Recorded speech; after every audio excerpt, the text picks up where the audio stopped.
ಇವರಿಗೆ ಅದೇ ಮೈನಾರಿಟೀಸ್ ಬೆಳಗ್ಗಿನಿಂದ ಸಾಯಂಕಾಲವರೆಗೆ ಇವರು ಒಂದು ಮುಸಲ್ಮಾನರ ಹೆಸರು ಹೇಳಾರಂಗೆ, ಬಾಂಗ್ಲಾದೇಶ ಹೆಸರು ಹೇಳಾರಂಗೆ, ಪಾಕಿಸ್ತಾನ ಹೆಸರು ಹೇಳಾರಂಗೆ ಇವ್ರಿಗೆ ಬೇಳೆನೇ ಬೇಯೋದಿಲ್ಲ. ಯಾವಾಗಲೂ ಅಷ್ಟೇ ನಮ್ಮ ಬಜೆಟ್ಗಳು ಬರೀ ಮೈನಾರಿಟೀಸ್ ಬಜೆಟೇ ಇರ್ತವೆ ಇವರಿಗೆ. ಇವ್ರು ಹೇಳೋದು ಬೆಳಗ್ಗಿನ ಸಾಯಂಕಾಲವರೆಗೆ ಇದೆ, ಇನ್ನು ಏನು ಹುಡುಕೋದು ಇವ್ರ ಬಜೆಟ್ನಾಗ ಏನಿದೆ ಅಂತ. ಇವ್ರ ಬಜೆಟ್ ಬಗ್ಗೆ ನಾನು ಮಾತಾಡುತ್ತಂತ ಕೇಂದ್ರದ ಬಜೆಟ್ ಬಗ್ಗೆ ಎಲ್ಲ ಗ್ರೇಟ್ ಇವ್ರ ಬಜೆಟ್. ಏನೋ ಒಂದು ಹುಡುಕ್ಬೇಕನ್ನೋ ಒಂದು ಹೇಳ್ಬೇಕು, ಅದು ಬಿಟ್ಟರೆ ಬೇರೆ ಇದೆ ಹೆಂಗೆ how they are defining it on what ಕಾಸ್,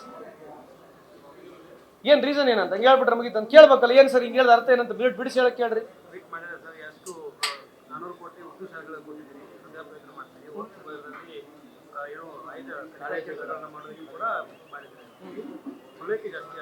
ಇವ್ರದ್ದು ಬಿಜೆಪಿ ಅವ್ರ ಅಧಿಕಾರಕ್ಕೆ ಬಂದ್ರಿಂದ 10,000 ಕೋಟಿ ಇವ್ರ ಅಕೌಂಟ್ ಬಿಜೆಪಿ ಪಾರ್ಟಿ ಆಫೀಸ್ ದುಡ್ಡು ಬಂತಲ್ಲ, ಇದು ಯಾರಿಗೆ ಬಂತಂತೆ? ಇವ್ರದ್ದು 10,000 ಕೋಟಿ ಇದೆಯಲ್ಲ ಇವತ್ತು ಬಿಜೆಪಿ ಪಾರ್ಟಿ ಫಂಡ್ 10,000 ಕೋಟಿ ಇದೆಯಲ್ಲ, ಮತ್ತೆ ಇವ್ರು ಯಾಕೆ ಶಾಲೆಗಳು ಕಟ್ಟಿಲ್ಲಂತೆ? ಇವ್ರಿಗೆ ಎಲ್ಲಿಂದ ಬಂತ 10,000 ಕೋಟಿ ಇವರಿಗೆ ಬಿಜೆಪಿ ಅವರಿಗೆ?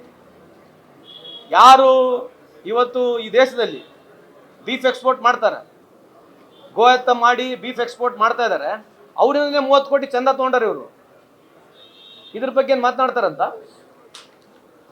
ಇದ್ರ ಬಗ್ಗೆ ದಯಮಾಡಿ ಬಿಜೆಪಿ ಅವ್ರು ಕೇಳಿ. 30 ಕೋಟಿ ರೂಪಾಯಿ ಚಂದ ತಗೊಂಡಿದ್ದಾರೆ, ಬೀಫ್ ಎಕ್ಸ್ಪೋರ್ಟ್ ಮಾಡೋ ಕಂಪ್ನಿಯಿಂದಾನೇ 30 ಕೋಟಿ ಚಂದ ತಗೊಂಡಿದ್ದಾರೆ, ಆಫೀಸ್ಗಳು ಕಟ್ಟಿದ್ದಾರೆ.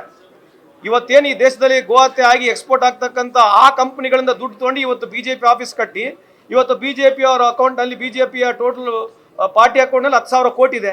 ಇದ್ರ ಬಗ್ಗೆ ಕೇಳಿ, 10,000 ಕೋಟಿ ಎಲ್ಲಿ ಬಂತಂತ ಕೇಳಿ. ಇದ್ರದ್ದು ವಿಶೇಷವಾಗಿ ಪ್ರಧಾನಮಂತ್ರಿಯ ರಿಲೀಫ್ ಫಂಡ್ ಬಗ್ಗೆ ಯಾಕೆ ಮಾತನಾಡ್ತಲ್ಲ ಇವರು? ಪ್ರಧಾನಮಂತ್ರಿ ಕ್ವಶನ್ ಯಾಕೆ ಮಾಡ್ರಿ ಅಂತ ಹೇಳ್ತಾರಲ್ಲ. ಪ್ರಧಾನಮಂತ್ರಿ ರಿಲೀಫ್ ಫಂಡ್ ಏನು ದುಡ್ಡು ತೊಗೊಂಡ್ರು ಕೋವಿಡ್ ಸಂದರ್ಭದಲ್ಲಿ, ಆ ದುಡ್ಡು ಬಗ್ಗೆ ಪ್ರಶ್ನೆ ಕೇಳಬಾರ್ದು, ಆ ದುಡ್ಡು ಬಗ್ಗೆ ಪ್ರಶ್ನೆ ಕೇಳಬಾರ್ದು ಅಂತ ಈ ದೇಶದ ವ್ಯವಸ್ಥೆಯಲ್ಲಿ ಹೇಳ್ತಾರಲ್ಲ, ಇದ್ರ ಬಗ್ಗೆ ಏನು ಮಾತನಾಡ್ತಾರಂತೆ?